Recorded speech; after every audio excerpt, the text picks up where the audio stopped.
Hi everyone, welcome back to my next video. Today we're going to do a solar project with Jim, commonly known as Jim in Denver on my forum. Someone that I think knows as much or more about solar than probably anyone that I know, and just almost certainly one of the nicest people I've ever met. Just a heart of gold, willing to sacrifice anything for anyone. Thanks, Jim. And thank you. So we are going to do an install on my van. I have 100-watt panels on my roof, and because of the circumstances in the past, I had two different controllers. In the past, I've had different voltage panels, and that requires different controllers. And one of them is failing and dying on me, and so I've replaced it with what is a Ctek D250s Dual. Now, Ctek is a, did it say, were these Swiss, I think, or Finnish? There's some Scandinavian company. In Europe and Australia in particular, 12 volt is much bigger there than it is here. 12 volts a real common thing. So this is a DC to DC converter and a 12 volt MPPT solar controller built into one. That's why it's the dual. It does two things. Now, you've all heard of a battery charger where you plug it into a 110 cord, it charges a 12 volt battery. Well, this is a DC to DC battery charger. In other words, a 110 to 12 is AC to DC charger. This is DC to DC. This connects to a starting battery, typically, and then connects to your house battery, but it's smart. And it reads the house battery, the voltage, and the house battery of the starting battery, and pushes as much amperage through as it can, as fast as it can, so that it's charging the maximum amount without damaging either battery. So it's a really smart battery charger. Starting out a bulk charge and working less and less and less until it's just trickle charging to finish off at the end. So that you truly reach 100% if you drive enough. So I want these two because it's a smart battery charger and I need to replace the other one anyway. They're expensive. They're around 250 bucks. But you get two things. You get an MPPT controller, which 125 for an MPPT controller isn't expensive, and you get the DC to DC charger, which is kind of expensive, but compared to others, man, they're really expensive, DC to DC chargers. So that's a long-winded explanation. Jim is the expert here. So Jim, you've read the manual over. Is this going to be pretty easy to install? Should be very easy to install. Right. It looks like, well, go ahead and run us through what we're going to do. Oh boy. Well, of course it needs to go on the wall. That might be the hardest thing we're going to do. That's right. Positive and negative for the solar controller. In for the battery, out for the battery, which I'm assuming is positive and negative or grounded. Yeah. I read it a couple of days ago, so. And really, aside from adding fuses and connections, that's really all we're looking at. Right. I mean, it's really simple. Really, really simple. Just and I've said this all along that with solar, it's just always positive to positive, negative to negative. That's right. Strip and crimp the wire, and I think that's what people are scared of, is stripping and crimping wires. A lot of people have never done it, so it seems really difficult. Right. And then the one thing to know is almost all controllers, some of them have reverse polarity protection. This one does not. So if we mess up, we fry it. We fry it. So there's always the last thing you do is check your polarities before you connect anything. Right. Right. Absolutely. It actually has a little drawings, and you know drawings are good. This one goes to the solar panel, and there's a little picture of a solar panel, in and minus. And here's a little drawing of an alternator. You can't see that, but I'll put that in closer. It's actually an alternator. The idea is that you connect this directly to your alternator, bypassing the voltage regulator in the vehicle. I think we're just going to the battery. And the hardest thing will be running the cable, because you'll have to drill a hole out of the firewall or go underneath and then up. But even that's not going to be very hard, but that will be the hardest thing we'll do all day. So I guess we'll just go in there and get it knocked out. Right now the panels are already installed, they're already wired, so this is the ultimate simple job. I just want to focus on you becoming aware of the Ctek and how easy it is to install if you have to replace an existing solar controller. So do you think we can figure this thing out? I believe we can. I think we can. Okay, so we're going to go do that. You can watch us. If you ever have to replace one of your solar controllers, this is what I would recommend you do it with because it does two things at once, although it is fairly expensive. So let's go give it a shot. Let's go. So this is the old controller. This is the face. This was an old BZ products. I got this in 2008, and at one time they were a company out of Georgia trying to compete, and they got swallowed up and beaten by all the big boys. I'm doing a VOC test, a volts open current. It's how you test your panels to make sure that they are putting out voltage. This panel in the back here is putting out 21.1 volts, which we're not at full sun. No, it's tilted away. And Bob needs a little cleaning work up here. So one of the questions people ask me is, should I go with parallel or series? Is there an advantage or disadvantage? Well, the biggest single factor to my mind is that if you have two panels beside each other, and one is in shade and one is in not, then in series, they both lose power. The shading on the one causes the loss of power to the one that's still in the shade. That's a huge disadvantage. And I've heard people say, well, you're in the desert all the time. No, I'm not, my friends. When it's 120 here, I am not in the desert. I'm in the forest. And in the forest, shading is a huge issue. So my suggestion is run parallel unless you have a very specific reason not to, because you solve that shading problem. And the shading problem is the bigger problem. Now, if you're going to have external panels, then the series would overcome because you can use a much longer cable. So if you can go out 50 feet on a 10 gauge wire instead of 30 feet on a 10 gauge wire, then going in series would pay off and actually help to solve the shading problem rather than make it worse. And so that's really the only time I would suggest you use series, is if you have a very specific reason that series really must be used. Otherwise, go parallel. So while we're working on this, well, Jim's working on this, let me give you a little background on why things are the way they are in my van. I started collecting panels back in 2008, and back then solar was in its infancy. People didn't there nearly the knowledge base about solar then that there is now. In fact, you would have to go to a solar store and talk to a guy.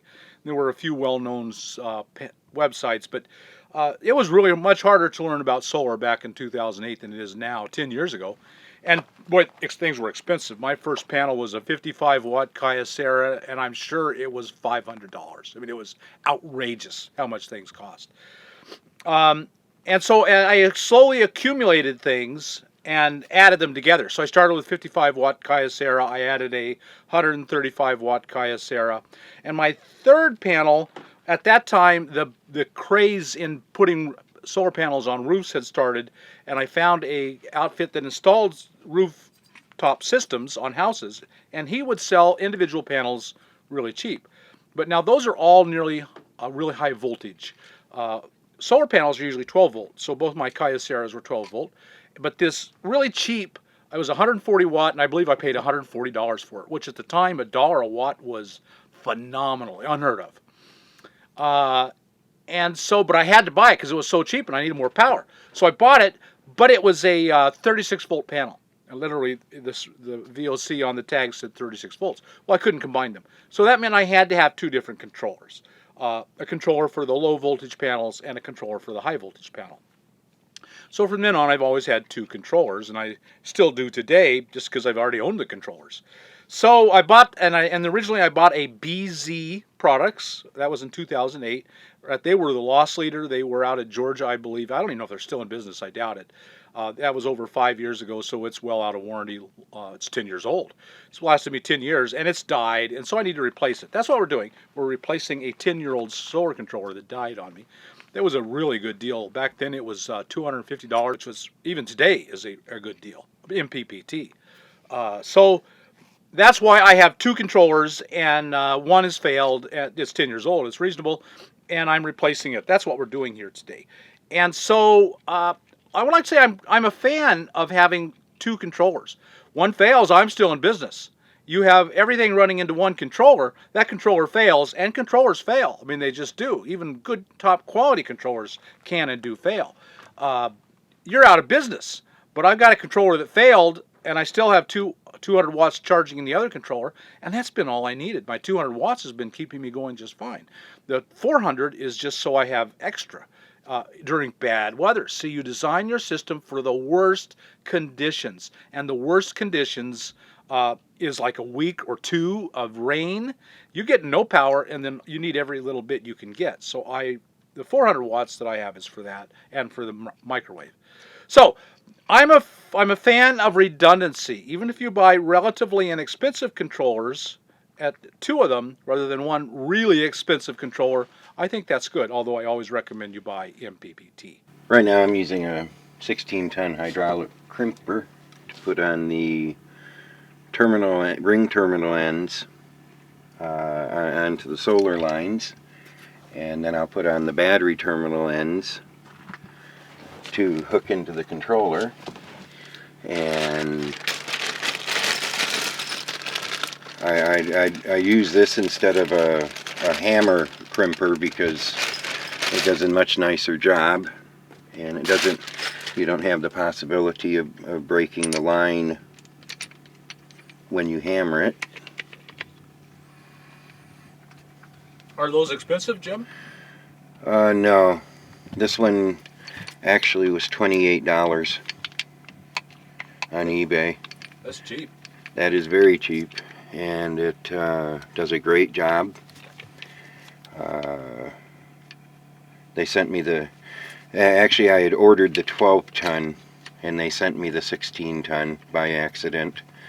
So the one complaint is I don't have all the smallest dies, but that's an easy workaround.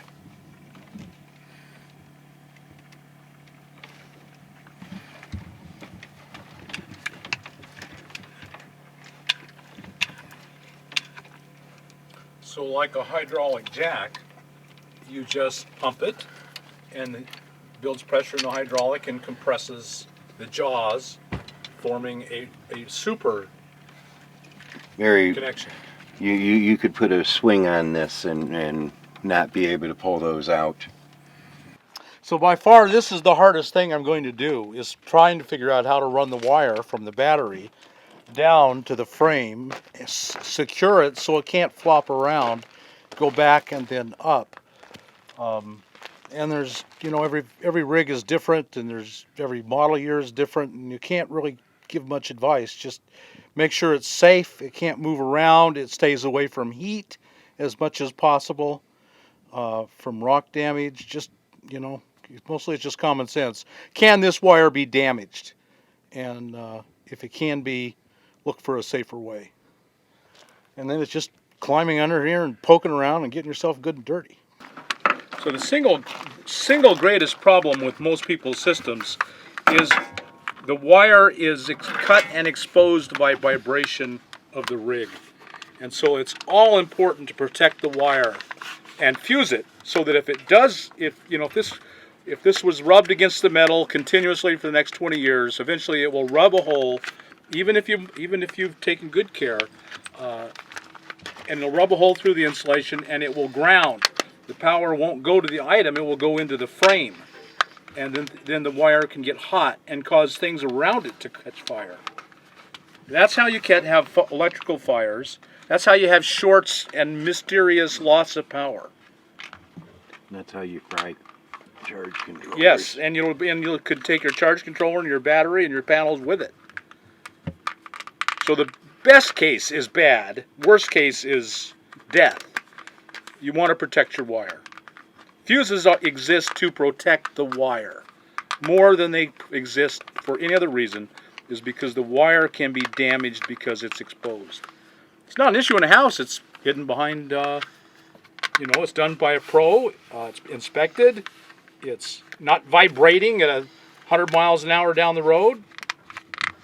You hope. You hope, yeah, that's one of your plans. And if it is, that's one of your least of your worries. Yeah. But it's all important to protect your wire and fuse it so that if it fails, and the assumption should always be the protection will fail. So you fuse it so that if it fails, you're still going to live. So we ran into a problem, and it's that today's modern batteries are side posts, and the cable that runs from the usually, especially the positive, is so specialized you can't stretch it out. So this is the cable that came on it, and you can see we needed to add this ring onto the end of it, but this is all a solid piece, and you can't go, there's not enough room here to go underneath. So what we had to do is, if you look down here, we went to Napa, say we needed an extension. So now this goes in here and screws in just like this did. Let me go over here. You can't see that, can you? Just like that did, except that it has a lot of extra room to put a ring on. Now we can get a ring around that and screw a washer, just a regular old washer.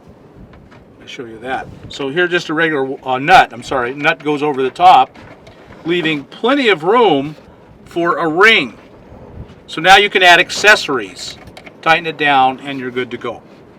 So it was like $8, $6-8. It was really well worth, solves this problem really easily. So if you run into this problem, which I think a lot of you will, because they're moving this side posts so they're not up here, they're not as tall, that real simple solution at Napa. Right now I'm just using a stripping tool to strip down the insulation off of this wire.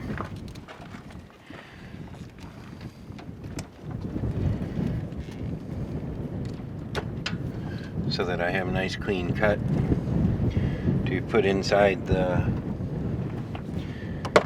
copper lug. Stripping tools tells you what your gauge is. You just stick it through there, squeeze, takes it right down to the proper size. So this is 10 gauge. I use the 10 gauge hole. I'm just going to use a hydraulic crimper. I could use a hand one, but it's harder with the copper lugs instead of the inexpensive ones. And I want to make sure there's a really strong, tight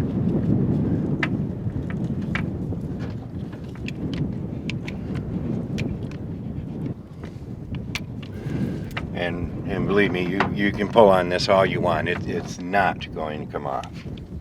And yes, folks, I just noticed somehow I've lost the cap off my my overflow tank. I have no idea how that happened. I will be at Napa tomorrow replacing this cap.